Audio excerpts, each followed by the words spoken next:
ചെറിയ മുട്ടുവേദനയും കൈവേദനയൊക്കെ നമുക്ക് ഇടയ്ക്കിടയ്ക്കായിട്ട് വരും. അത് ചിലപ്പം വാദത്തിൻ്റെ ആയിരിക്കാം, പക്ഷേ അറിയില്ല, നമുക്ക് വരുമ്പോൾ നമുക്കത് മനസ്സിലാവില്ല. അപ്പോൾ അതൊക്കെ നമുക്ക് ഇമ്പോർട്ടൻസ് കൊടുക്കേണ്ട ഒരു കാര്യമാണോ?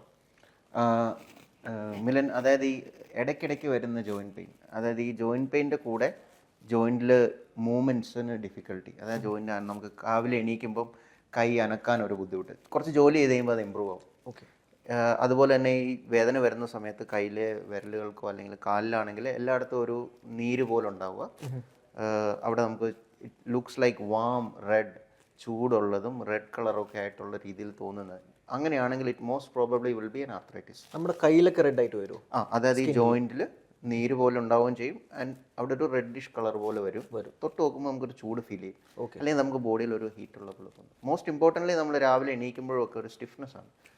അത് നമ്മൾ ജോലി ചെയ്ത് തുടങ്ങുമ്പോഴത്തേക്ക് അത് ഇമ്പ്രൂവ് ആവും. പക്ഷെ അത് നമുക്ക് മനസ്സിലാക്കാൻ ഏതൊക്കെ ടെസ്റ്റ് ചെയ്താൽ?